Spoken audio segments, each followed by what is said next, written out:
चरण में लगता हुआ नजर आ रहा है।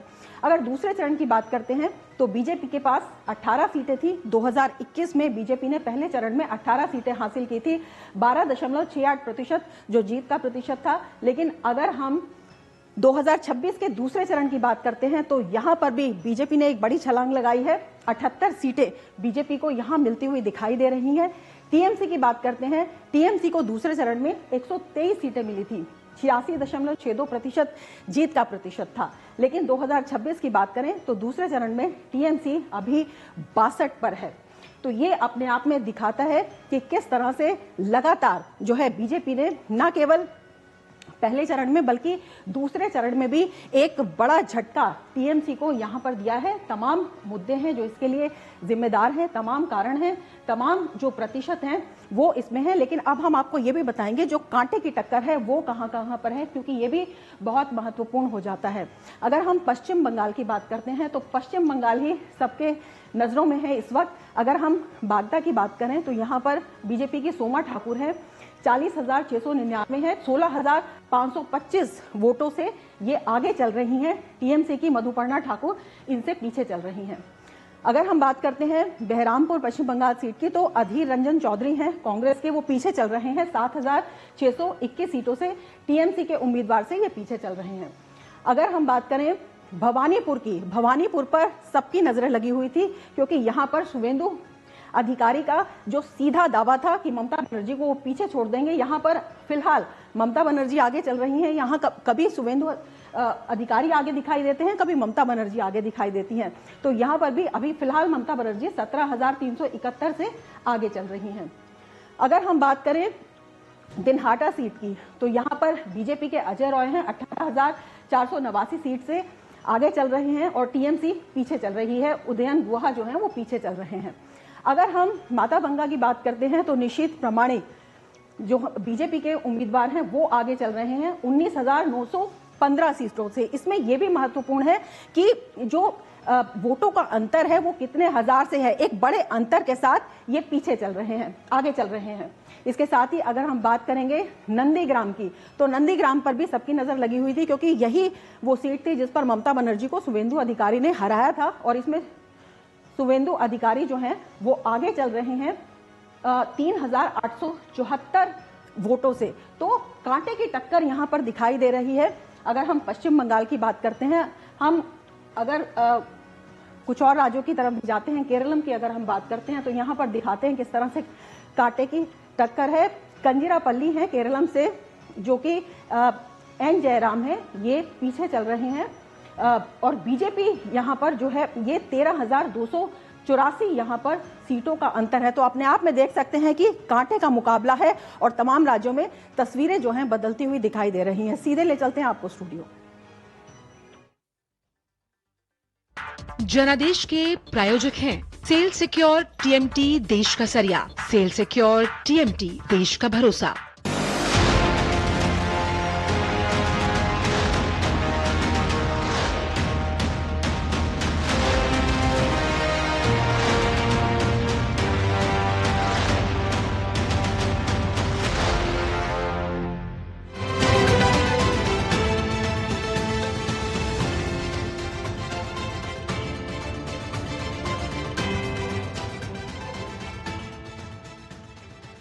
नमस्कार। तो 5 प्रदेशों में जनादेश की तस्वीर लगभग साफ हो चुकी है। रुझानों में भाजपा ने पश्चिम बंगाल और असम में शानदार प्रदर्शन किया, वहीं पुदुचेरी में भी भाजपा लगातार दिल जीत रही है।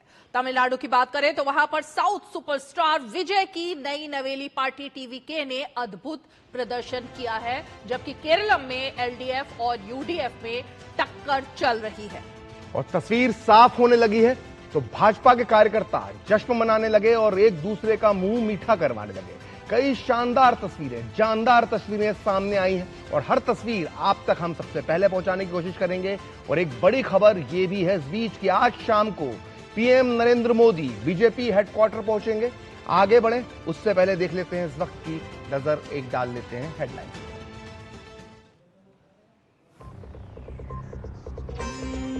पश्चिम बंगाल और असम के रुझानों में प्रचंड बहुमत के बाद भाजपा मुख्यालय में जश्न। आज शाम 6 बजे भाजपा मुख्यालय पहुंचेंगे प्रधानमंत्री नरेंद्र मोदी।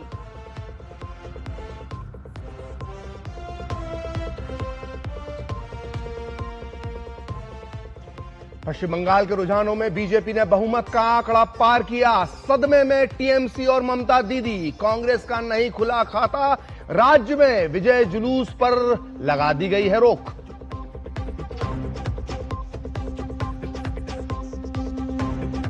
तमिलनाडु के रुझानों में टीवीके का शानदार प्रदर्शन, डेब्यू में ही बनी सबसे बड़ी पार्टी। वहीं केरलम के रुझानों में यूडीएफ गठबंधन को पूर्ण बहुमत।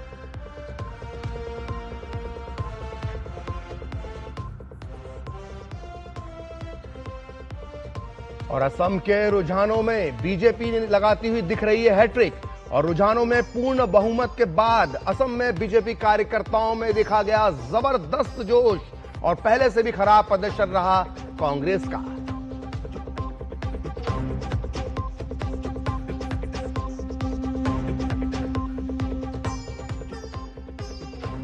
रुझानों में पुदुचेरी में फिर एनडीए सरकार, कांग्रेस इस बार भी बहुमत से बहुत दूर। और पांचों चुनावी राज्यों से इस वक्त की बड़ी खबरें आ रही हैं। 4 राज्यों और 1 यूटी में मतगणना अभी जारी है। रुझानों में बीजेपी का शानदार प्रदर्शन होता हुआ दिख रहा है, जिसमें कि बंगाल और असम में बीजेपी को प्रचंड बहुमत दिख रहा है। दिल्ली में बीजेपी हेडक्वार्टर्स में जश्न का माहौल है और शाम को इसी जश्न में शामिल होने के लिए प्रधानमंत्री नरेंद्र मोदी पहुंचेंगे। अनिल बलूनी ने एक्स पर जानकारी दी है कि आज शाम बीजेपी हेडक्वार्टर जाएंगे प्रधानमंत्री मोदी। बलूनी, बंगाल में बीजेपी ने पार किया ये बात निश्चित तौर पर वैसे तो हर जीत के बाद प्रधानमंत्री नरेंद्र मोदी जो है बीजेपी मुख्यालय जाते हैं, कार्यकर्ताओं को धन्यवाद देते हैं, संबोधित करते हैं। लेकिन आज का जो जश्न होगा वो बीजेपी के इतिहास में एक खास मुकाम रखता है, एक खास पल है, एक खास कदम है, जिसका नजारा आज शाम 6 बजे बीजेपी हेडक्वार्टर में उस वक्त देखने को मिलेगा जब पीएम मोदी कार्यकर्ताओं को धन्यवाद देने के लिए, उनको संबोधित करने के लिए दिल्ली में बीजेपी हेडक्वार्टर जाएंगे, जिसकी जानकारी बलूनी ने दी है। और बंगाल में बीजेपी ने पार कर लिया है बहुमत का आंकड़ा और ऐसे में पीएम मोदी का जो आज का भाषण है वो बहुत ही भावुक कर देने वाला होगा उन हजारों, लाखों, करोड़ों कार्यकर्ताओं के लिए जिन्होंने बंगाल को एक सपने के तौर पर अपनी पूरी राजनीति में जिया। और देखिए बिल्कुल बंगाल में झालमुड़ी के साथ भी जश्न शुरू हो गया। देखिए झालमुड़ी फैक्टर जो है उसकी चर्चा चल रही है।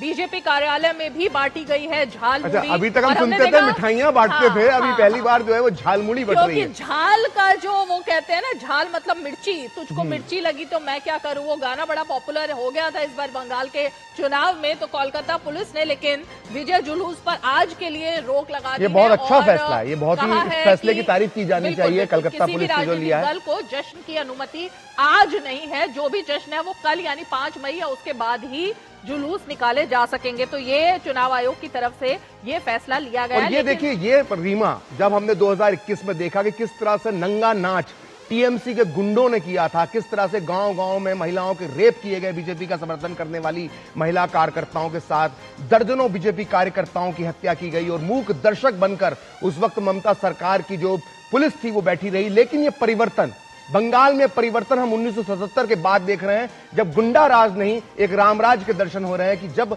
कोई चुनाव हो रहे हैं, नतीजे हो रहे हैं, एक नई बदलाव की बहार आ रही है, तब यह फैसला लेना कि कलकत्ता में कोई विजय जुलूस नहीं निकलेगा। ये एक बदलाव की राजनीति, पॉजिटिव बदलाव की राजनीति अब हम पश्चिम बंगाल में होते हुए देखेंगे, हम यही उम्मीद कर सकते हैं। बिल्कुल। और देखिए ये एक बार रुझान देख लेते हैं सभी प्रदेशों के। केरलम के रुझानों में यूडीएफ गठबंधन को पूर्ण बहुमत मिल गया है। पुडुचेरी के सीएम एन रंगासामी जीत गए हैं। फिलहाल अपनी सीट से पहले पीछे चल रहे थे लेकिन जीत गए हैं। उसके बाद इस वक्त की बड़ी ब्रेकिंग है कि मुर्शिदाबाद से हुमायूं कबीर का बड़ा हमला, बहुत देर से इंतजार था, क्या बोलते हैं, तृणमूल कांग्रेस पर ही साधा है निशाना हुमायूं कबीर ने। और हुमायूं कबीर, जनता ने लूट का जवाब दिया। ये लगता है मतलब एक जो देखिए हुमायूं कबीर ने कितना असर दिखाया। हालांकि वो एक सीट पर, अपनी सीट पर जरूर आगे चल रहे हैं, बहुत से उम्मीदवार जिताए थे, लेकिन काफी असर कितना दिखाया ये पूरे जब नतीजे आएंगे तब इसका एनालिसिस होगा। लेकिन शुरुआत में जो डर एक ममता बनर्जी के अंदर, मुस्लिम इलाकों के अंदर पैदा हुआ, उसमें हुमायूं कबीर का थोड़ा बहुत रोल था। और खासकर जब उन्होंने ओवैसी की पार्टी के साथ गठबंधन बना लिया, तब वो एक खबरों में आया और लगा, उस पर चर्चा भी होने लगी कि किस तरह से आसनसोल काउंटिंग सेंटर के पास झड़प हो गई है, पुलिस का लाठीचार्ज शुरू हो गया है वहां पर। देखिए, कुछ ना कुछ तो मतलब तृणमूल को करना ही था। अब से कुछ देर पहले ममता बनर्जी ने एक वीडियो मैसेज भी जारी किया है, उसके बाद ये सब हो रहा है। झड़प के बाद सुरक्षा बलों को लाठीचार्ज करना पड़ा है। काउंटिंग सेंटर के बाहर लोगों के बीच ये झड़प की खबर आ रही है। तो इस तरीके की चीजें अब कुछ हद तक आसनसोल काउंटिंग सेंटर के पास शुरू हो गई हैं।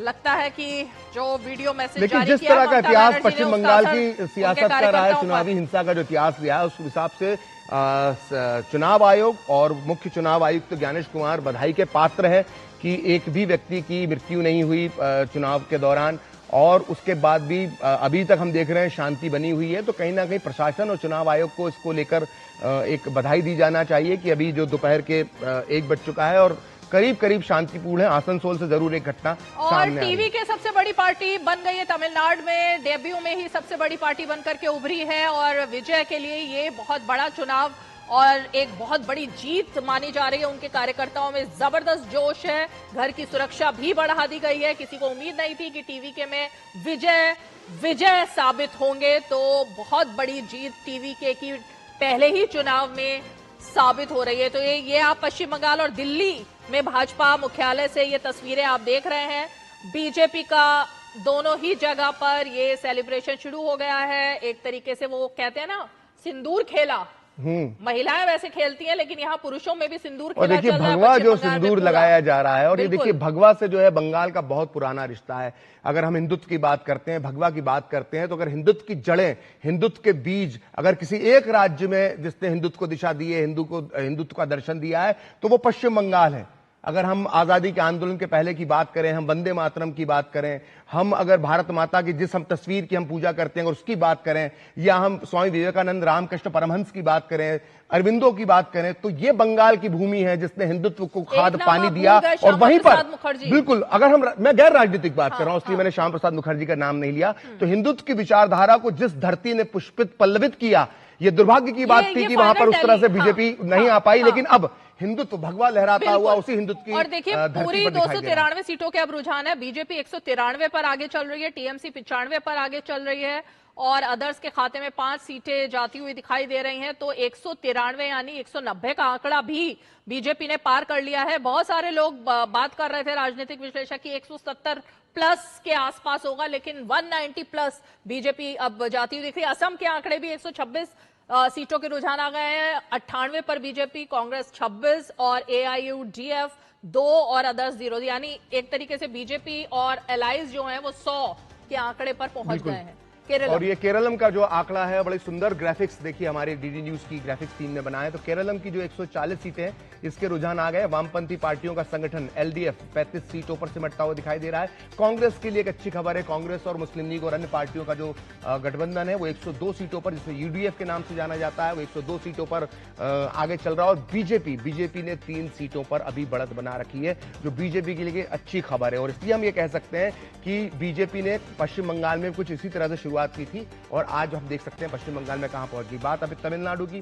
तमिलनाडु ने भले ही सबकी नजरें पश्चिम बंगाल पे लगी रही रीमा, लेकिन तमिलनाडु ने अगर सही मायने में किसी एक राज्य ने आज चौंकाया है तो वो तमिलनाडु है, जहां पर टीवी के 110 सीटें करीब करीब अपनी दम पर सरकार बनाती हुई दिखाई दे रही है। मतलब 7 सीटें 8 सीटें कम है, लेकिन 110 सीटें पहली बार डेब्यू के अंदर ही 110 सीटों पर आगे बढ़ जाना बहुत बड़ी बात है। कांग्रेस ने समर्थन का ऐलान कर दिया है कि हम, कांग्रेस पार्टी ने कहा है कि हम समर्थन देंगे। तो 11 सीटें अगर कांग्रेस की आ रही हैं, अभी आगे चल रही है, तो वो लगभग कांग्रेस क्या डीएमके का साथ छोड़ देगी। हाँ, कांग्रेस डीएमके को छोड़कर एकदम से पाला बदल चुका है। अब ये सेलिब्रेशन के देखिए शॉट्स हैं, लग रहा है कि फुलझड़ी और ये कुछ बम पटाखे भी जलने वाले हैं, कुछ लड़ी वगैरह जल रही है बीजेपी। देखिए रीमा, ये बहुत भावनात्मक। अच्छा, मोदी इज द बॉस। देखिए अब देखिए रीमा, इसमें एक तस्वीर के पीछे एक भावना की बात जो है ना, कि देखिए बीजेपी बहुत राज्यों में चुनाव जीती है, बहुत बार चुनाव जीती है। आप देखते हैं पूरे भारत के कितने राज्यों के अंदर बीजेपी की सरकार है, लेकिन बंगाल जो है वो बहुत भावनात्मक रूप से जो बीजेपी का जो पुराना कार्यकर्ता है जनसंघ के जमाने से, उसके लिए एक बहुत भावना से जुड़ा विषय है बंगाल, क्योंकि श्यामा प्रसाद मुखर्जी की आपने बात की, जो जनसंघ के फाउंडर अध्यक्ष थे, वो बंगाल की भूमि से आते थे। उन्होंने अपना बलिदान कश्मीर के अंदर 370 हटाने के लिए दिया। तो बंगाल जो है वो बहुत भावनात्मक मुद्दा है, भावुक कर देने वाला बीजेपी के लिए मुद्दा है। और ऐसे में जब बंगाल से इतने सालों के संघर्ष के बाद एक दौर था कि 2 कॉर्पोरेशन के चुनाव जीतकर भी बीजेपी वहां पर खुश हो लेती थी। 1984 की बात है कि सिर्फ 2 सीटें आई थी कॉर्पोरेशन कलकत्ता नगर निगम चुनाव में बीजेपी की, और लालकृष्ण आडवाणी ने एक प्रेस कॉन्फ्रेंस कर ली थी दिल्ली में। और आज इतने साल बाद 84 के बाद 2026 में अपने दम पर पूरी सरकार बनाना, निश्चित तौर पर बहुत बड़ी एक ये बीजेपी की कुछ खास मेहमान हमारे साथ जुड़ गए हैं। जरा परिचय अपने खास मेहमानों को एक बारी करा देते हैं। स्टूडियो में हमारे साथ सुजीत दास गुप्ता जी, राजनीतिक विश्लेषक मौजूद हैं। प्रफुल्ल केतकर जी हमारे साथ जुड़े हुए हैं इस वक्त। सीधे हमारे साथ धनंजय गिरी जी हैं, और साथ ही हमारे साथ टीएमसी के समर्थक और राजनीतिक विश्लेषक जुड़े हुए हैं। लेकिन मैं जरा धनंजय गिरी जी आप ही से जानना चाहूंगी, ये बात जो लगातार करते रहते थे, मैं अभी जब बंगाल गई कुछ कार्यकर्ताओं से मैं बात कर रही थी, उन्होंने कहा कि रीमा जी अगर इस बार नहीं आई ना बीजेपी तो फिर टीएमसी ऐसा कर देगी कि फिर बाद में बड़ा मुश्किल हो जाएगा। इस बार ऐसा जोश दिखाई दे रहा था, एकदम लड़ने के लिए पूरी तरह से तैयार थे कि कुछ भी हो जाए लेकिन इस बार हमें जीतना है। ये जो भावना थी, और जैसा कि अभी हम लोग जिक्र कर रहे थे, श्यामा प्रसाद मुखर्जी वो आते हैं बंगाल से, और फिर भी आपके ऊपर ये इल्जाम ममता बनर्जी ने लगाया कि भाई ये तो बाहरी लोग हैं, बाहर से आए हुए हैं। ये कैसे कार्ड चल जाता फिर? देखिए रीमा जी, बंगाल की जनता को धन्यवाद, उनके आशीर्वाद से और उनके वोट से सरकार बन रही है। जिस बंगाल में, जैसा कि अभी आप लोग खुद चर्चा कर रहे थे, जिस ढंग से बंगाल में हिंसा होती थी, चुनावी हिंसा होती थी, चुनाव के बाद हिंसा होती थी, उस हिंसा को रोका गया है। जिस बंगाल में बम और गोले बारूद पर वोटिंग होती थी, उस बंगाल में इस पर बम पर वोटिंग हुई है। जो डर था लोगों के मन में, जो टीएमसी के गुंडों ने जिस तरह से अत्याचार कर रखा था, जैसे किसी कोई जहांगीर अपनी जागीर बना कर बैठा था, कोई शाहजहां समझता था कि मैं ही इस जहां का मालिक हूं, उन लोगों पर जब केंद्रीय पुलिस बल गए, लोगों में विश्वास आया, लोग डर से बाहर निकले। तो डर के आगे जो जीत है, ये डर के आगे भारतीय जनता पार्टी की जो सरकार बन रही है, ये बंगाल के आम जन मानस की जीत है। ये जो तुष्टीकरण का तड़का लगाने वाली राजनीतिक पार्टियां, उसके ऊपर नेशन फर्स्ट, ये राष्ट्रवाद की जीत है। ये नरेंद्र मोदी की नीतियों को जो लेकर के अमित शाह जी जिस मिशन से वहां पर खड़े हुए, और उस मिशन की मसाल एक एक कार्यकर्ता को दी, वो मसाल एक एक वोटर तक लेकर के पहुंचा, ये उसकी जीत है। ये प्रखर राष्ट्रवाद की जीत है। ये उस तमाम तुष्टीकरण के जो राजनीतिक दल समझते हैं कि हम 20 से शुरू करेंगे, हम 25 से शुरू करेंगे, हम डेंगू मलेरिया कहेंगे सनातन धर्म को, और इससे हमारे एक वोट बैंक मजबूत होगा, ये सारी चीजें धराशायी हो रही हैं। ये राजनीति का नया का कहरा है जो नरेंद्र मोदी जी के नेतृत्व में आने के बाद से ये नया शुरू हुआ है। प्रो इनकम्बेंसी का फैक्टर शुरू हुआ है। ये प्रथम प्रखर राष्ट्रवाद की लौ जल रही है, और इस मिट्टी का जर्रा जर्रा हमारा है। एक रिएक्शन आप जो बात कह रहे हैं, संजय चक्रवर्ती टीएमसी के नेता हमारे साथ मौजूद हैं। एक ब्रेकिंग न्यूज आ रही है, पहले जरा उस पर चलना होगा।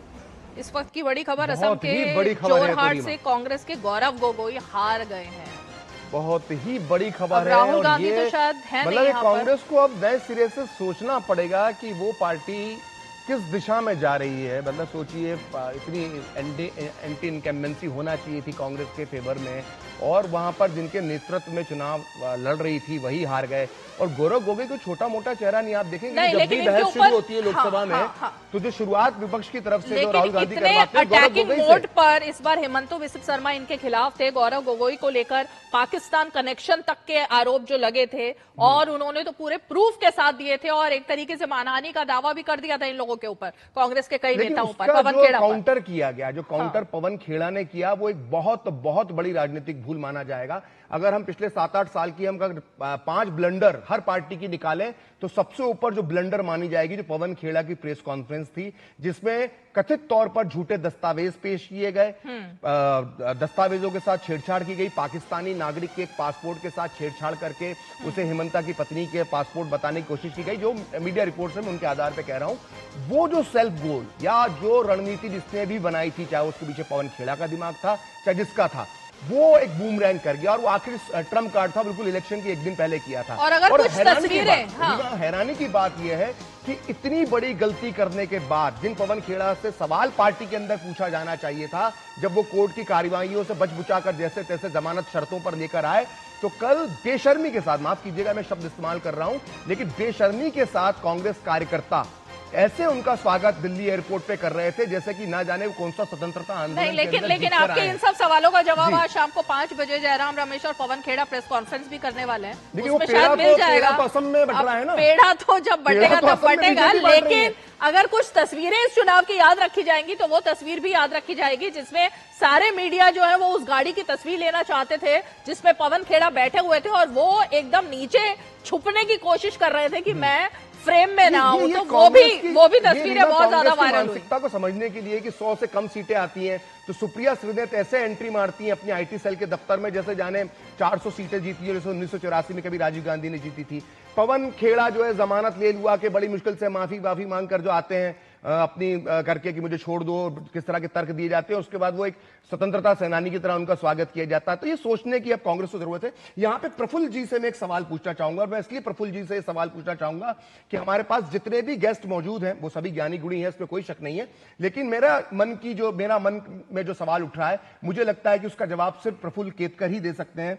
प्रफुल्ल जी, मेरा सवाल आपसे यह है कि बंगाल भले ही हिंदुत्व की जो कर्म भूमि है उसे महाराष्ट्र को माना गया, वीर सावरकर ने हिंदुत्व की एक परिभाषा दी, वो सब अपनी जगह पर, उसे नहीं नकारा जा सकता है, लेकिन हिंदुत्व जिसकी हम बात करते हैं, चाहे वो हम वंदे मातरम के तौर पर हम बात करें या हम भारत माता जिसको हम देवी की तरह भारत में ज्यादातर लोग पूछते हैं, वो जय हिंद का नारा, तो और चाहे वो स्वामी विवेकानंद हो, रामकृष्ण परमहंस हो, स्वामी अरविंदो हो, ये जो हिंदुत्व की जो धरती है, जो हिंदुत्व की पावन पवित्र भूमि है, वो बंगाल है। ये दुर्भाग्य की बात रही हिंदुत्व के लिए कि उस पर बहुत सालों तक कम्युनिस्टों ने राज किया, उसके बाद मुस्लिम तुष्टीकरण करने वाली ममता ने राज किया, लेकिन उस हिंदुत्व की भूमि पर, उस हिंदुत्व की जन्मभूमि पर फिर से भगवा लहराना, ये इसको आप किस नजरिए से देखते हैं प्रफुल्ल?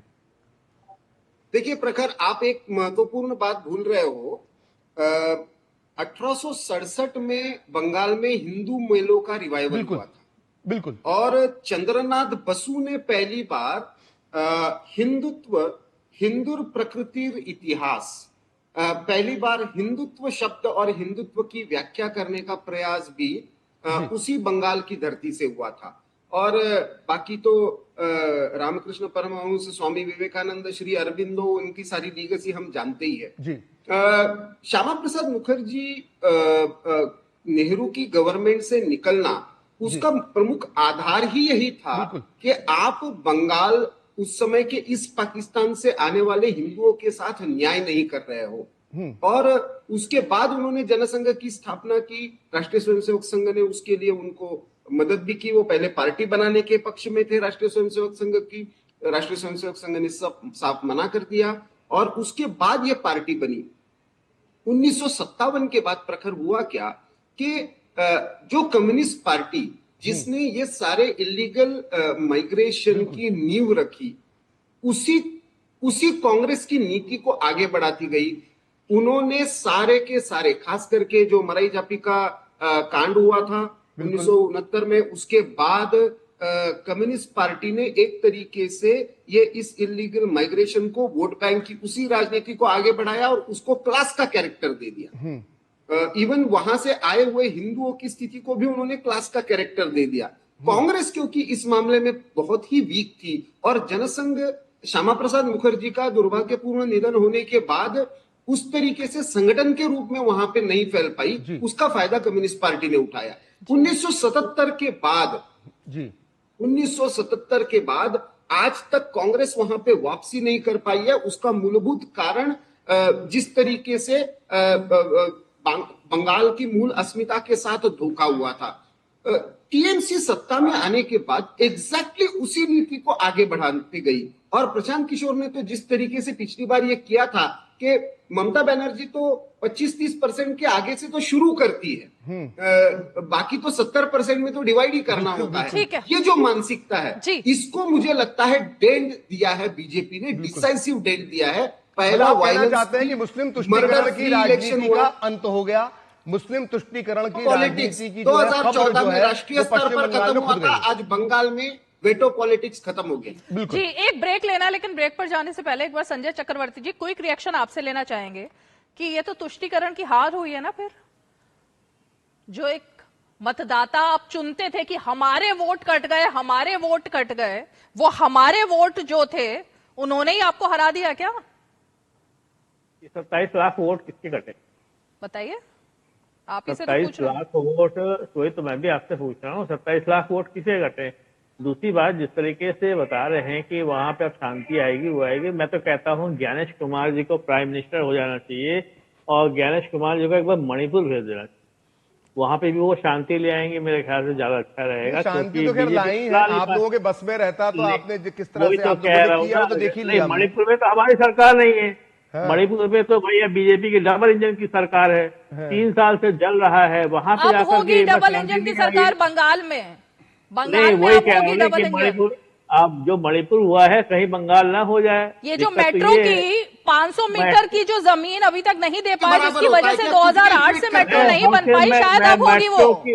मैं यही तो पूछ रहा हूँ कि हाँ। मणिपुर क्यों जल रहा है, क्यों वहाँ महिलाओं के साथ मणिपुर अत्याचार नहीं, हो रहा है? बंगाल की उसकी बात बात हो भी रही करें। है। मणिपुर मत कहाँ पहुंचिए, पहुंच गए गोल आप? मत मेरा बनिए। देश, वो हमारा देखिए, देश नहीं आप है। बंगाल से ये आते हैं, आप फुटबॉल लोग समझते हैं, इसका मतलब ये नहीं है आप गोल बदल देंगे। आप या तो जो है फिर बता दीजिए मणिपुर देश से बाहर हो गया। हम हमारी देश की बात चर्चा कर रहे हैं। ना हमको तो ये आज लगा था, मणिपुर के रीमा, नतीजे हैं रीमा, और हमको ना ये ही लगा मणिपुर था, के रिजल्ट आ रहे कम से हैं। कम ये नतीजे आने मैं के सिंपल बाद एक बात आपको कह रहा कुछ हूँ तो कि आपको अगर आत्मग्लानि होगी, कुछ तो आप अगर आत्ममंथन आप करेंगे, कुछ वहाँ तो पे आप विवेचना शांति करेंगे। वार्ता आप लाना चाहते हैं, सब कुछ करेंगे। चलिए, भाई इस वक्त की पुराने ब्रेकिंग किस्से न्यूज तो है। आप- बंगाल चुनाव परिणामों पर स्मृति ईरानी का वार, मतलब उनका बयान आ गया है। इंडी गठबंधन बेनकाब हो गया है, कमजोर नेतृत्व की करारी हार हो गई है, ये बात स्मृति ईरानी ने कही। तथाकथित इंडी गठबंधन की सच्चाई अब सामने आ गई है।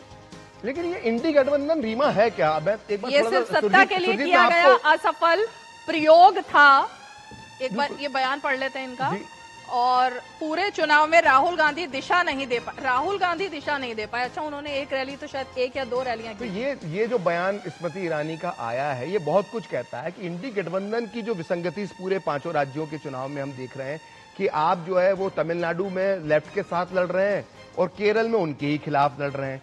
पश्चिम बंगाल में आप दोनों अलग अलग होकर ममता बनर्जी के खिलाफ लड़ रहे हैं। ये जो इंडी गठबंधन की जो खिचड़ी थी, इसके बारे में थोड़ा सा सुरजीत आप बताएं। जो कार्यकर्ता थी वो 2024 के बाद ही खत्म हो गई थी। जी, जो जैसा आप कह रहे हैं वैसे ही अलग अलग राज्यों में ये आपसी दुश्मन है। ये कोई मैत्री वाली भावना इनके बीच है नहीं। और इंडी गठबंधन का शीर्ष नेता कौन होगा, इसको लेकर भी आए दिन जो है कश्मकश चलता रहता है। इस वजह से यहाँ पर इंडी गठबंधन की तरह से बंगाल में तो उन्होंने लड़ा ही नहीं। अच्छा, मैं एक थोड़ा हाइपोथेटिकल क्वेश्चन इसमें जी। थोड़ा पॉइंट जोड़ना चाहता हूं कि लोग ऐसे राजनीतिक पंडित आकलन कर रहे थे कि अगर बंगाल में ममता बनर्जी किसी तरह से चुनाव जीत जाती है तो इंडी गठबंधन का नेतृत्व जो है वो अपने आप ममता के पास आ जाएगा।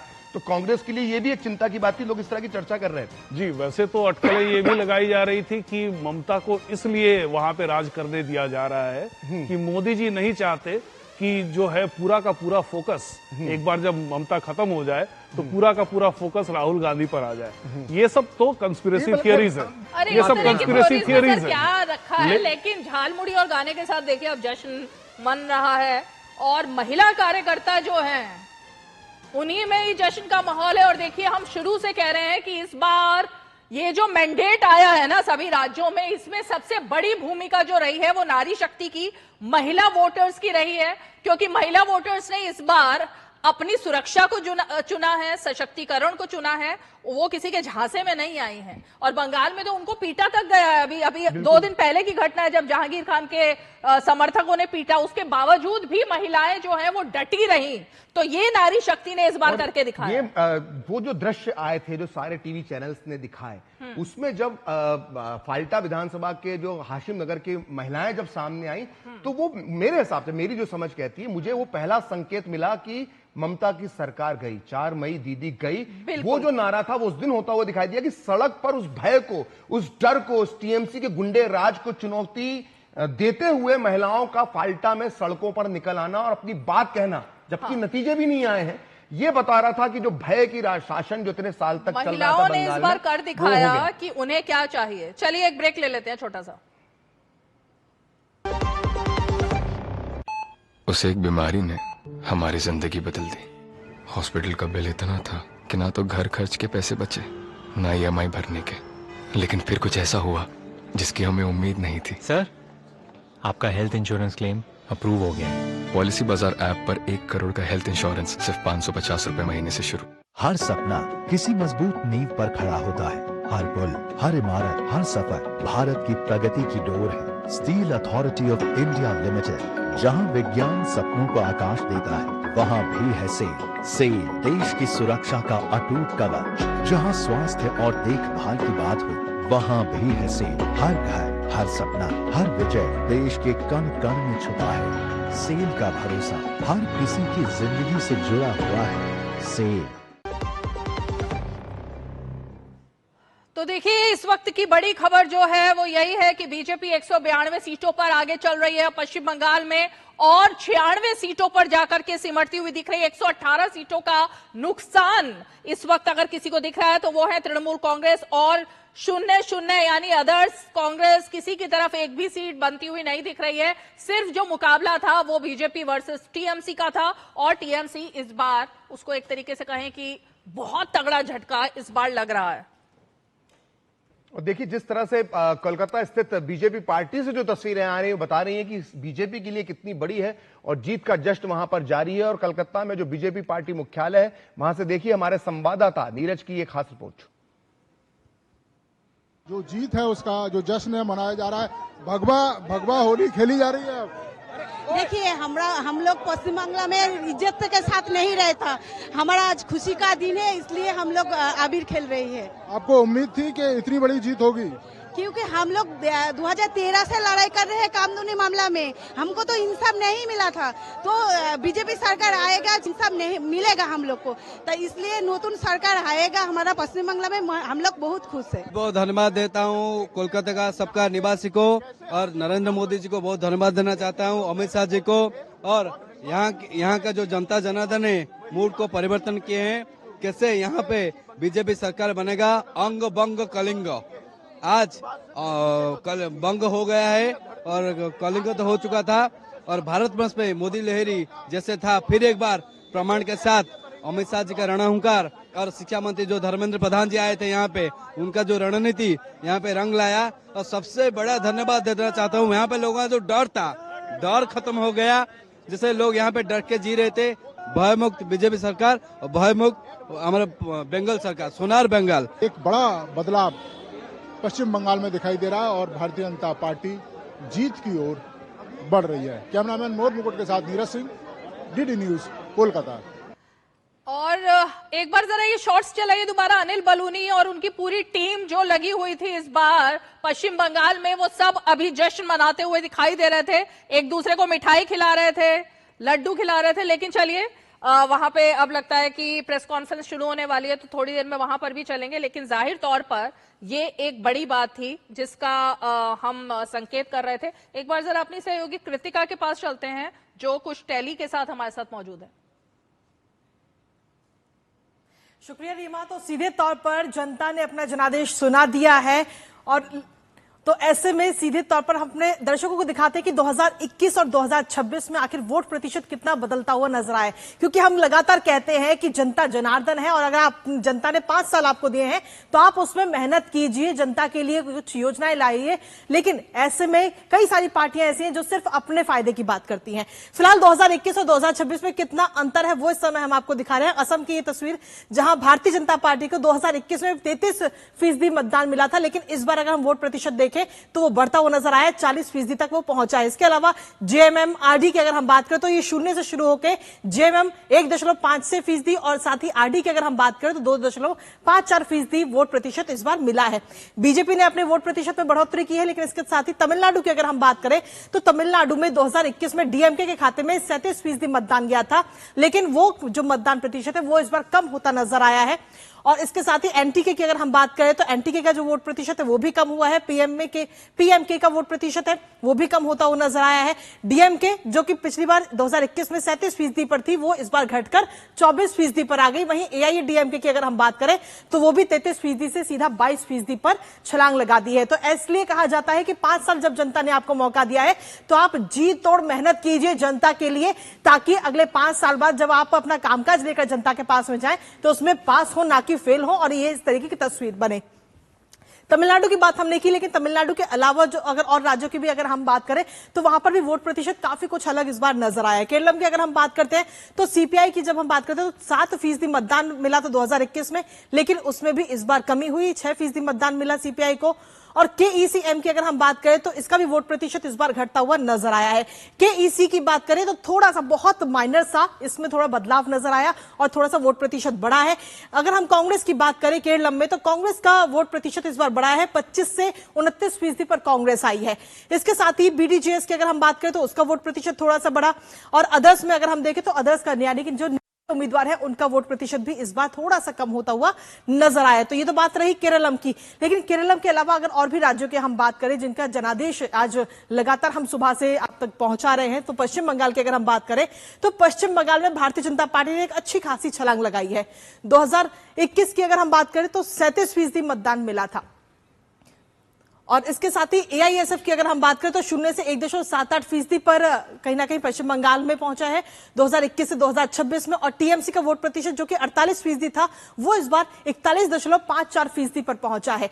और कांग्रेस का जो वोट प्रतिशत था उसमें भी बहुत माइनर सा ही, कुछ खास अंतर इस बार नजर नहीं आया पश्चिम बंगाल में। लेकिन जनता जनार्दन है और उसने अपना फैसला सुना दिया। हालांकि अभी रुझान है और अब धीरे धीरे नतीजे भी आने शुरू हो चुके हैं, क्योंकि भारतीय जनता पार्टी की अगर हम बात करें तो 192 सीटों पर इस समय बीजेपी आगे चल रही है, तो वहीं टीएमसी इस समय 97 सीटों पर आगे चलती हुई नजर आ रही है। ये तो बात रही पश्चिम बंगाल की कि वोट प्रतिशत कितना क्या कुछ रहा है अभी तक का 2021 से लेकर के 2026 का।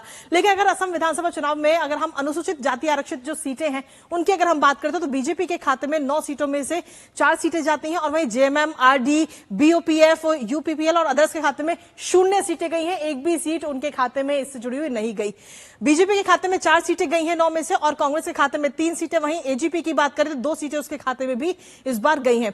अनुसूचित जाति आरक्षित सीटें हम आपको दिखा रहे हैं। इसके अलावा अगर बाकी सीटों की हम बात करें तो उसमें अनुसूचित जनजाति आरक्षित सीटें जो हैं उसमें से भारतीय जनता पार्टी के खाते में 14 सीटें गई हैं, जबकि कुल सीटें ये 20 हैं, और 20 में से 14 सीटें बीजेपी के खाते में और 1 सीट गई है कांग्रेस के खाते में। जेएमएम, आरडी और बाकी इन सबके खाते में 0 सीटें, लेकिन वहीं बीओपीएफ के खाते में भी 5 सीटें इस बार 20 में से 5 सीटें ये जाती हुई नजर आई है। 2026 में क्या कुछ आंकड़ा इस वक्त कह रहा है वो आपको हमने बताया। लेकिन इसके साथ ही अगर असम में जो मुस्लिम प्रभावित वाली जो सीटें हैं उनकी अगर हम बात करें तो भारतीय जनता पार्टी के खाते में 22 में से 2 सीटें गई हैं, तो वहीं कांग्रेस के खाते में 16 सीटें इस बार गई हैं मुस्लिम बहुल इलाके की। और जेएमएम की जब हम बात करते हैं तो वो 0 पे, आरडी की अगर हम बात करें तो 1 सीट पर उसने भी अपना परचम लहराया है, और कांग्रेस 16 और एजीपी भी 1 सीट पर। एआईयूडीएफ की अगर हम बात करें तो उसने भी 2 सीटों पर अपना कब्जा जमाती हुई इस समय नजर आ रही है। तो रुझान है और अब धीरे धीरे नतीजे भी आते हुए नजर आ रहे हैं। तो ये तो बात रही असम विधानसभा चुनाव की। असम के बाद अब बात करते हैं पश्चिम बंगाल की, क्योंकि अनुसूचित जाति आरक्षित सीटों की जब हम बात करते हैं पश्चिम बंगाल के अंदर तो उसमें टीएमसी के खाते में 18 सीटें जा रही हैं 67 में से, और एआईएमआईएम के खाते में 0, एआईएसएफ के खाते में भी 1 सीट पर उसने भी परचम लहराया है। लेकिन अगर भारतीय जनता पार्टी की हम बात करें तो बीजेपी 48 सीटों पर अपना परचम लहराती हुई नजर आई है। अनुसूचित जाति आरक्षित सीटें जो है उनमें से अनुसूचित जाति आरक्षित सीटों के अलावा अगर जनजाति आरक्षित सीटों की हम बात करें तो उसमें भी भारतीय जनता पार्टी को अगर हम देखें तो 15 सीटें नजर आती है, और टीएमसी के खाते में मात्र 1 सीट इस समय जा रही है। कुल 16 सीटें हैं और 16 में से 15 बीजेपी के खाते में और मात्र 1 सीट टीएमसी के खाते में इस दौरान जाती हुई नजर आई। लेकिन बाकी जो तमाम राजनीतिक दल हैं उनका खाता भी नहीं खुला है। जो मुस्लिम बहुल इलाके हैं उसकी भी अगर हम बात करें तो मुस्लिम प्रभाव वाली जो सीटें हैं उसमें भारतीय जनता पार्टी की जब हम बात करते हैं तो 37 सीटें बीजेपी के खाते में जाती हुई नजर आई। लेकिन वहीं टीएमसी कहीं ना कहीं मुस्लिम प्रभाव वाली सीटों पे टीएमसी इस समय आगे चल रही है। इसके अलावा एआईएसएफ की जब हम बात करते हैं 2 सीटों पर उसने भी अपना परचम लहराया, और ये वो सीटें हैं जो मुस्लिम इलाके वाली हैं। 112 कुल ये सीटें हैं जिनमें से 111 कुल के रुझान इस समय आ चुके हैं। तो किस तरीके से वोट प्रतिशत बदला है 2021 से लेकर 2026 तक, और इसके साथ ही एससी एसटी सीटें और खासतौर पर मुस्लिम बाहुल इलाके वाली जो सीटें हैं उनमें से कहां पर कितनी सीटें किस पार्टी के खाते में जाती हुई नजर आई, ये हमने आपको बताया। और इसी के साथ चलिए अब वापस रुक करते हैं हमारे स्टूडियो का, जहां पर रीमा और प्रखर हमारे साथ लगातार जुड़े हुए हैं। शुक्रिया कृतिका। और इस वक्त बंगाल चुनाव में भाजपा के शानदार प्रदर्शन के बीच पार्टी ने सोशल मीडिया प्लेटफॉर्म एक्स पर पोस्ट किया है, मां काली और बंगाल की जनता दोनों का आशीर्वाद। भाजपा ने एक्स पर ये वीडियो जारी किया जिसमें प्रधानमंत्री मोदी जब मां काली के दर्शन करने के लिए गए थे, Bengal is ready for change, उस वक्त की ये तस्वीर लगाई गई है और कहा है कि भाजपा को मां काली का ये आशीर्वाद मिला है। तो एक्स पोस्ट पर भाजपा ने ये ट्वीट अभी अभी पोस्ट किया है।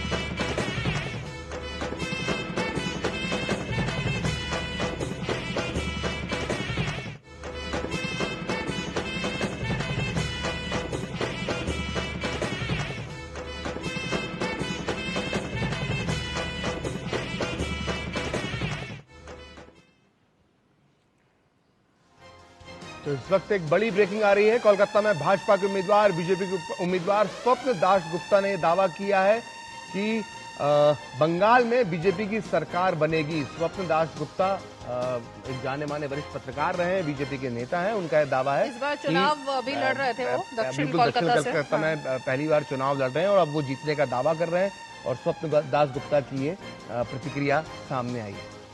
तो बिल्कुल देखिए 190 सीटों पर अब बीजेपी की टैली जो है वो पहुंच गई है और इसीलिए लगातार दावे भी किए जा रहे हैं कांग्रेस की तरफ से। कांग्रेस के नेता संदीप त्रिपाठी भी अब हमारे साथ जुड़ गए हैं। बहुत ही खास रहेगा संदीप त्रिपाठी से बात करना इस बार कांग्रेस के इस सब प्रदर्शन पर। लेकिन ये तस्वीरें आप देखिए पटाखों के साथ और बहुत ज्यादा जोश बीजेपी के कार्यकर्ताओं में दिखाई दे रहा है।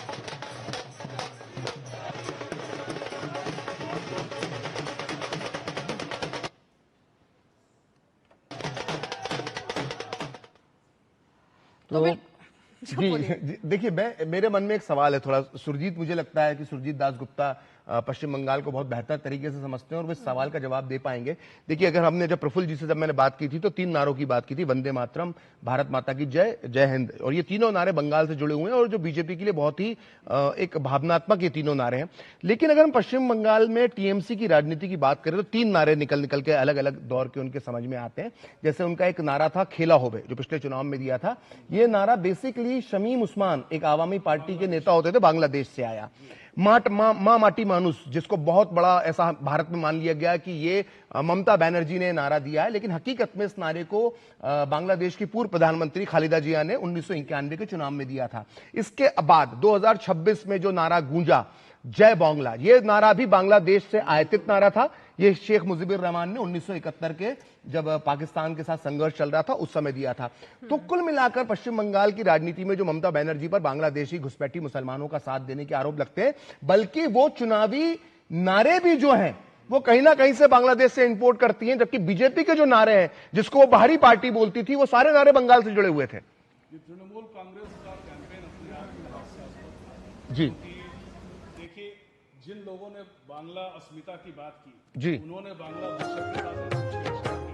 हमारे यहाँ पे बोलते रहिए।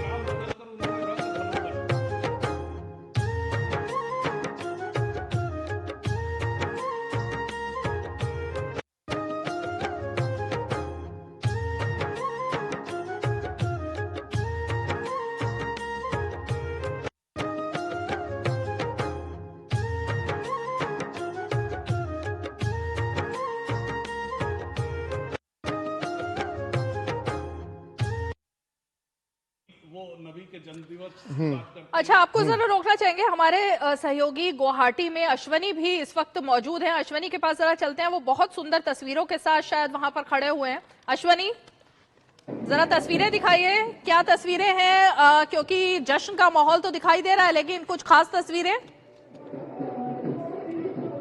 निश्चित तौर से रीमा मैं यहाँ का नजारा दिखाना चाहूंगा। अगर देखें तो मार्च गुजर चुका है, ये जून मई है। मई में अगर आप देखें तो होली का नजारा देखना हो तो गुवाहाटी में देखें। अगर देखें तो यहाँ पर जिस तरीके से उत्साह है, लोगों में जबरदस्त उत्साह है, अबीर गुलाल लगा के लोग अपने जश्न का इजहार कर रहे हैं, खुशी का इजहार कर रहे हैं। और सबसे बड़ी बात यह है कि इस खुशी में कहीं न कहीं केवल असम की खुशी नहीं, बंगाल की भी खुशी है। लोग यहाँ कह रहे हैं कि हम यहाँ पर, जैसे प्रधानमंत्री नरेंद्र मोदी ने कहा था कि मिठाई भी बटेगी और झालमुड़ी भी बटेगी, तो यहाँ पर लोग ये कह रहे हैं कि लड्डू भी बटेगा और पेड़ा भी बटेगा।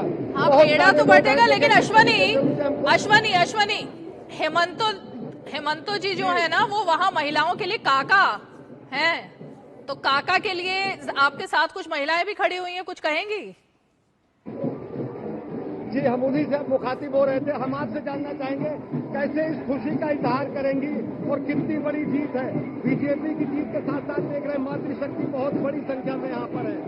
आज बहुत खुश है, बहुत खुश है। हम लोग ऐसे मतलब बयान नहीं कर सकते हम लोग कितना खुश है, लेकिन हम लोग प्रिपेयर्ड है, ये होने को था। मतलब बीजेपी ने इतना अच्छा काम किया, डेवलपमेंट इतना अच्छा किया असम में, तो बीजेपी आएगा तो आएगा, वो पता था सबको। लेकिन इतना बढ़िया लगा आज हम लोगों को, सबको बहुत खुश है। हम बहुत किया, बीजेपी ने बहुत किया, स्टूडेंट्स के लिए किया, वुमेन्स के लिए किया, सबके लिए किया। अगर देखें तो कहीं रीमा कहीं पर बिहू हो रहा है, कहीं पर नगाड़े बज रहे हैं। चुनावी शंखनाद तो बहुत पहले हुआ है, जीत का नगाड़ा यहाँ पे बज रहा है। हम देखते हैं कि यहाँ की जीत की खुशी में बंगाल की भी खुशी लोगों के चेहरे पर दिख रही है। कैसे जिस जश्न को कैसे किन शब्दों में हमारे असम में डॉक्टर हिमंता बिश्व शर्मा जी का दूसरी बार सरकार बनने वाला है, ये हमारा भरोसा बिल्कुल था। लेकिन सोने पे सुहागा हुआ जब पश्चिम बंगाल में बीजेपी का जीत हुआ है, क्योंकि हमें पूरी तरह से ये जो पूर्वोत्तर के इलाके हैं उसमें भाजपा का होना बहुत हमारे भारतवर्ष के लिए बहुत जरूरी था। और ये एक जीत सिर्फ भारतीय जनता पार्टी का नहीं है, ये भारतवर्ष के जनता का है, जनार्दन का, जनता जनार्दन की जीत है। और ये उस भरोसा का जीत है जो भारतवर्ष को सही मायने में विश्व गुरु बनाएगा। और ये जीत हमें बरकरार रखना है, भारत की जो सुरक्षा है उसको बरकरार रखने के लिए। ये जीत विकास की जीत है, ये जीत नरेंद्र मोदी जी के जो बलिष्ठ नेतृत्व है उसका जीत है। अश्वनी, आप जहाँ पर हैं जाहिर तौर पर वहाँ पर बहुत ज्यादा नॉइस है, शोर बहुत ज्यादा है, तो आप सिर्फ शॉर्ट्स दिखाइए थोड़े से कि क्या वहां पर चल रहा है, बात मत कीजिए क्योंकि बिल्कुल सुनाई नहीं दे रहा है। निश्चित तौर से अगर देखें तो यहाँ पर कुछ बयां करने से अच्छा देखना ही होगा, दृश्य खुद तो बयां बिल्कुल करते देखिए हैं। वहां पर लोग नारी थिरक शक्ति रहे हैं, दिखाई दे रही है, नाच गानों के साथ में, और भगवा सिंदूर जो है एक दूसरे के लगा रहे हैं, मिठाई खा रहे हैं, और नाच तो जाहिर तौर पर हो रहा है। लेकिन आपने एक बात गौर की होगी प्रखर कि वहां पर भी असम की जीत पर भी जो जोश दिख रहा है वो बंगाल को लेकर ज्यादा दिख रहा है। वो कह रहे हैं भाई यहाँ तो होना ही था, लेकिन बंगाल बहुत बड़ी बात है। दो पड़ोसी राज्य हैं और खट्टे मीठे रिश्ते असम और बंगाल के बीच में रहे हैं। और ऐसे में जीतना, और एक ही दोनों पार्टियां दोनों पड़ोसी राज्यों में आ रही हैं, और असम की जीत इसलिए बहुत महत्वपूर्ण है कि ये हैट्रिक होने के साथ साथ इसका महत्व इसलिए बढ़ जाता है कि बीजेपी जो है, जो एक सहयोगी पार्टी, एक जूनियर सहयोगी पार्टी के तौर पर असम में उसने एंट्री ली थी, असम गण परिषद की वो जूनियर पार्टी थी। आज देखिए स्वयं की दम पर, अपनी अकेले की दम पर जो है वो बहुमत पाती हुई बीजेपी दिखाई दे रही है। तो निश्चित तौर पर रवि त्रिपाठी भी जुड़ गए हैं बीजेपी की तरफ से हमारे साथ में। रवि, अभी देखिए बंगाल में मिले ही थे आप हमें, उससे पहले बिहार में मिले थे, तो भाई बड़ी बातें हो रही थी। आपने भी तब अंदाजा, मैंने आपसे पूछा था भाई फिगर बताइए कितने आ जाएंगे, आपने कहा नहीं इस बार डिस्क्लोज नहीं करना, हमारी इंटरनल बात है वो। तो इस बार बड़ा सस्पेंस बरकरार रखा था। नहीं, सस्पेंस था, लेकिन हमारे मन के अंदर कोई सस्पेंस नहीं था। हम लोग को पार्टी की तरफ से जो जानकारी थी और जिस तरह से हम लोगों ने काम किया, रीमा जी आपने देखा होगा कि कलकत्ता की सड़कें हो या फिर सिलीगुड़ी की सड़कें हो, नॉर्थ बंगाल हो या साउथ बंगाल हो, जमकर मेहनत किया हम लोगों ने। और जो कमियां 2021 में रह गई थी जो भी कमियां रहेगी तो उसको दुरुस्त किया गया। जिस तरह से ममता बनर्जी के लोगों ने भय लोगों के बीच में खड़ा किया, तो भय के खिलाफ हमने भरोसे की बात कही, हमने रोजगार की बात कही, लोगों को पसंद आया। 3,000 रुपया भी हमने अनाउंस किया कि 3,000 रुपया हम नौजवानों को देंगे, महिलाओं को 3,000 रुपया, वो 1,500 दे रही है, हमने 3,000 रुपया देने की बात की। तो प्रधानमंत्री मोदी की जो गारंटी है, जो विश्वास है, चूंकि जो कहते हैं वो करते हैं, उस पर लोगों ने भरोसा जताया। तो प्लस जो वहाँ महिला सिक्योरिटी का मसला है, चाहे आरजी कर का मसला हो, चाहे संदेश खाली का मसला हो, महिला सिक्योरिटी एक बड़ा मुद्दा है पूरे राज्य में। जहां बंगाल की राज्य मुख्यमंत्री खुद महिला है, वो कहती है कि 7 बजे के बाद महिलाएं घर से बाहर न निकले। हमारे अमित शाह जी ने कहा है कि हमारी सरकार आने के बाद 1 बजे के बाद 1 बजे रात में भी लड़कियां और महिलाएं जो है स्कूटर से घूम सकेंगी, जैसे गुजरात में घूमती है। आप पत्रकार से नेता बने हैं और आपने एक रिपोर्टर के तौर पर बंगाल के चुनाव भी कवर किए हैं। मेरा सवाल यह है कि तो आपने मुद्दे गिनाए, ये निश्चित तौर पर इन्होंने बहुत बड़ा असर पश्चिम बंगाल के रुझानों और नतीजों में दिखाया है। लेकिन एक सबसे बड़ी बात जो कही जा रही है कि जो भय तोड़ा, मतलब जो भय की वजह से वोटर नहीं निकलता था बीजेपी का, अच्छा, इस वो भय तोड़ने में कामयाब हो गई। एक ब्रेकिंग न्यूज आ गई है, ये बड़ी बात है। जय श्री राम बनाम जय बांग्ला के नारे लग रहे थे, अब देखिए शुरू हो गए। नारेबाजी के दौरान माहौल गरमाया, एक तरफ जय श्री राम के नारे थे, एक तरफ जय बांग्ला नारे थे, और उसके दौरान में काउंटिंग सेंटर के बाहर सुरक्षा बलों को मोर्चा संभालना पड़ा है। और कुछ हल्की हंगामे की ये खबर बंगाल के सेरामपुर काउंटिंग सेंटर से आ रही है, जहां पर तनाव की स्थिति फिलहाल बनती हुई दिखाई दे रही है। तो ये जय श्री राम बनाम जय बांग्ला ये नारे हुए वहां पर, और उसके बाद तनाव दिखाई दे रहा है। तो ये माहौल थोड़ा नारेबाजी के बाद गर्माता हुआ दिख रहा है।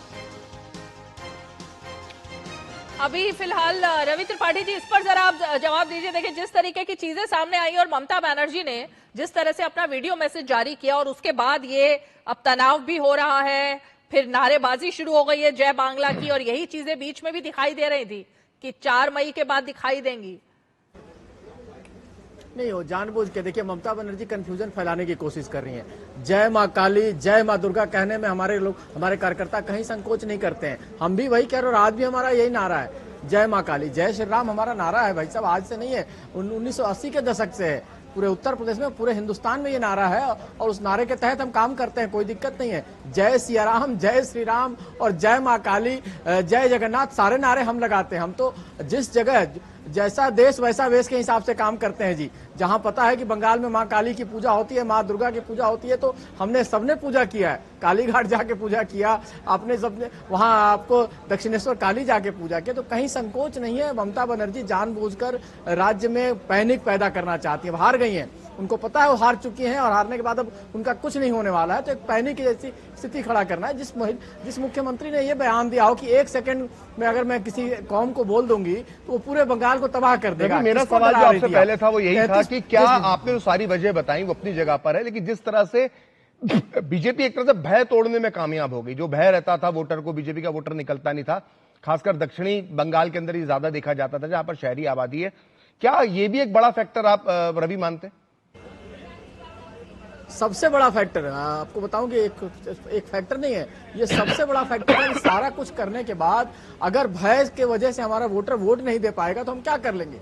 2021 में ऐसा ही हुआ, माहौल हमारे पक्ष में था, हमने बहुत काम किया, लेकिन भय इतना था, पोलिंग बूथ पर मारपीट इतनी हुई कि हमारे वोटर वोट नहीं कर पाए। तो इस बार हमने उसी हिसाब से अपनी प्लानिंग की, हमारा नारा भी उसी हिसाब से गढ़ा गया। परिवर्तन हो दरकार, चाहे बीजेपी सरकार, भय वर्सेस भरोसे की बात हुई। प्रधानमंत्री ने पहली रैली में अपने कहा था कि हम सबका साथ, सबका विकास और सबका हिसाब। जो गुंडागर्दी करने वाले जितने लोग हैं, सबका हिसाब लिया जाएगा। अमित शाह जी ने बार बार कहा, 15 दिन रह के उन्होंने बार बार ये मैसेज दिया कि जो भी गुंडे हैं सुधर जाएं, वरना चुनाव के बाद 4 तारीख के बाद इनको उल्टा करके सीधा किया जाएगा।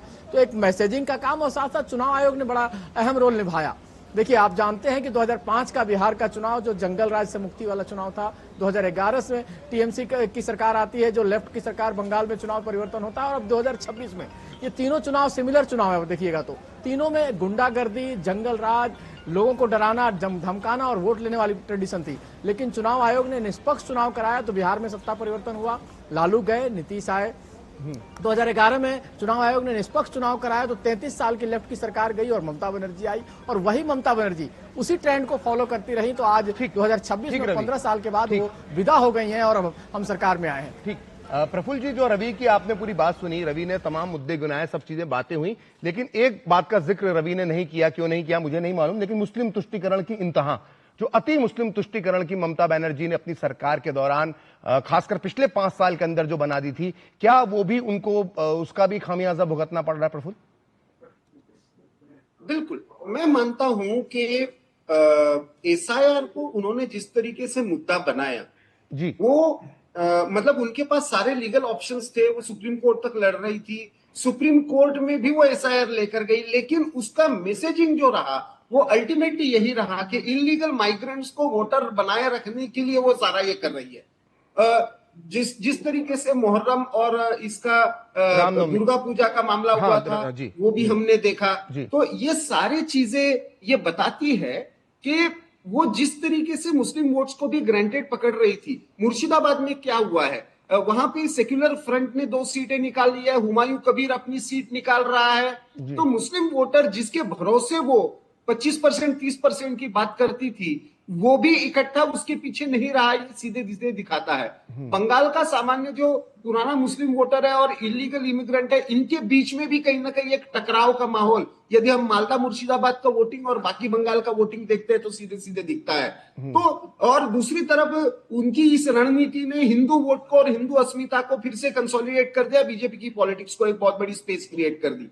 तो ये सीधा मुझे लगता है कि वो स्वयं होकर जिस तरीके से उन्होंने एसआईआर का मुद्दा बनाया, जिस तरीके से बंगाली अस्मिता का मुद्दा बनाया, मुझे लगता है कि जिस दिन बांग्लादेश में हिंदुओं के खिलाफ नरसंहार शुरू हुआ, उस दिन का ममता बनर्जी का चेहरा ये साफ बता रहा था, उन्होंने भूमिका न लेना ये साफ बता रहा था कि उनके लिए जो उनका कोर वोटर है वो उन्होंने मुस्लिम मान लिया है, उसके संदर्भ में वो भूमिका नहीं लेगी, ना इलीगल माइग्रेशन के खिलाफ। एक जमाने में यही ममता बनर्जी थी जो कम्युनिस्ट पार्टी को पार्लियामेंट में क्वेश्चन करती थी इलीगल इमिग्रेशन, माइग्रेशन। सबने देखा किस तरह से कागज फेंक दिए थे उन्होंने। बिल्कुल। एक ब्रेक लेना होगा प्रखर। ब्रेक पर जाने से पहले जरा एक तस्वीर अभी आई है, सुनील बंसल जो कि प्रभारी रहे और खास करके एक पूरी रणनीति के पीछे से वो करते रहे, उनको झाल मूड़ी खिला रहे हैं कार्यकर्ता। मतलब इस बार तो ट्रेंड ही चेंज हो गया। क्यों रवि?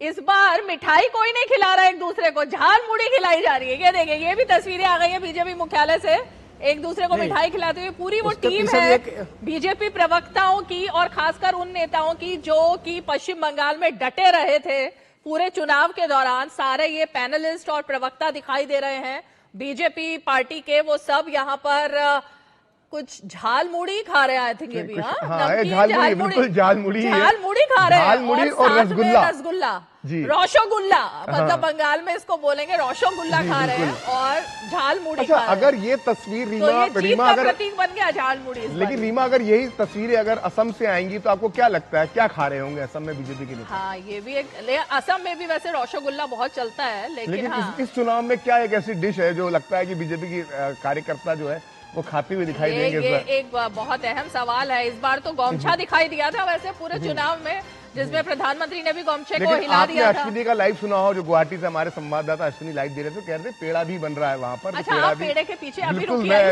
इस बुलेटिन के बाद आपको पेड़ा खिलाएंगे। इस बार का चुनाव इसके बाद आपको पेड़ा पक्का मिलेगा और शिवम त्यागी ने भी बोला है कि आपके लिए पेड़ा भिजवा रहे हैं। चलिए एक ब्रेक ले लेते हैं छोटा सा।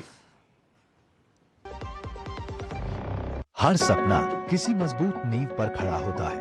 हर पुल, हर इमारत, हर सफर भारत की प्रगति की डोर है। Steel authority of India limited, जहां विज्ञान सपनों को आकाश देता है, वहां भी है सेल। सेल देश की सुरक्षा का अटूट कवच। जहां स्वास्थ्य और देखभाल की बात हो, वहां भी है सेल। हर घर, हर सपना, हर विजय देश के कण कण में छुपा है। सेल का भरोसा हर किसी की जिंदगी से जुड़ा हुआ है। सेल।